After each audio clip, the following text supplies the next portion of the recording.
In these slides, I explain you about cross-cultural contact with Americans. It includes the term American, a description of Americans. Is it possible?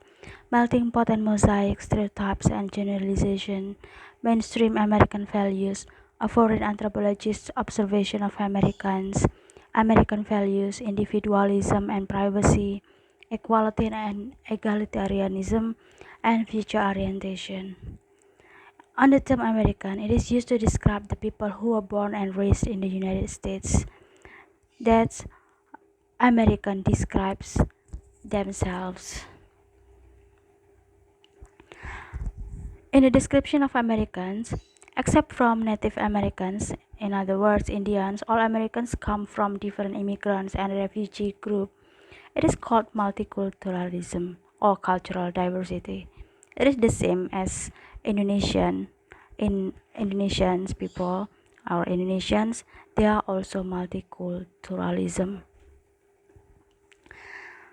In the early to mid 1990s, some people described America as a melting pot. It is the belief was the ethnic groups and races would eventually completely assimilate and become one group, even though they are even though they are Arabic American or Mexican American, African American, Asian American, even though they have their tradition and celebrate it into activities, they all they all assimilate in one group, celebrate the tradition.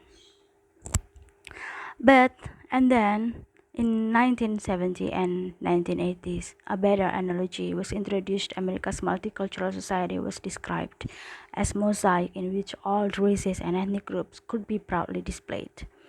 And then in 1970 and 1980, they want to display their tradition, display that from they are American, they are African, they are Mexican, but they do not want to lose the America, to lose American as their status.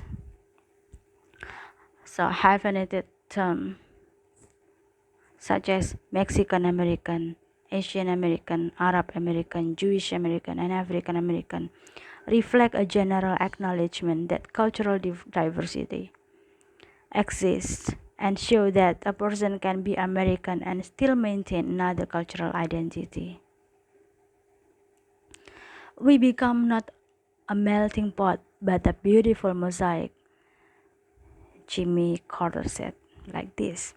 Different people, different beliefs, different yearnings, different hopes, different dreams. The changing face of the American, the white majority has become the minority. By the year 2010, whites and Hispanics in California will each constitute 33% of the population. In San Francisco's public school, whites are already a minority. Almost 40% of the students in these schools do not speak English fluently. More than 20% of New York City population was born outside of the United States.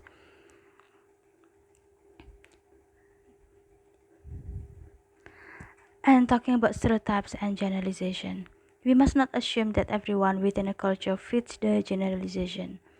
Many or any often a majority do, but certainly not all. This type of organized reaction to ethnic and cultural stereotypes is positive and healthy. In multicultural society, people must learn to become increasingly sensitive to the needs of many ethnic groups. Both stereotypes and generalizations are similar in meaning, but they are different. Stereotypes goes to negative, and while generalization is in a positive. Let's say talking about stereotypes, because you stereotype people because you do not or you lack of information and the generalization you generalize that American is a privacy has a privacy means they have their time to do their own activities. And there are still mainstream values that reflect the majority culture because of intermarriage and the natural process of Americanization. Many people from almost every ethnic group in America do reflect aspects of the mainstream culture. Then the values in the family can be assimilated because of intermarriage. And many Americans, although certainly not all, hold similar values. Their behavior and action reflect their values. A foreign anthropologist's observation of Americans. Sometimes it is difficult to describe the values or ideals of culture from within that culture. And certain ways of thinking, acting, and communicating are a direct result of cultural values. For each entry in the list of American values, as um, a contrasting values is given. This is the values, and talking about individualism and privacy, it affects many aspects of typically American behavior and attitudes, including the attitude toward privacy. Some foreigners do not understand the American brand of privacy. Sometimes, some, not all. Privacy to an American does not mean isolation or loneliness. This emphasis on privacy exists because individuals feel that their needs must be respected. In the future orientation, another American value is future orientation. Americans on the whole look to the future rather than the past. Values such as the ones just described are the backbone of American culture. That's all of the explanation.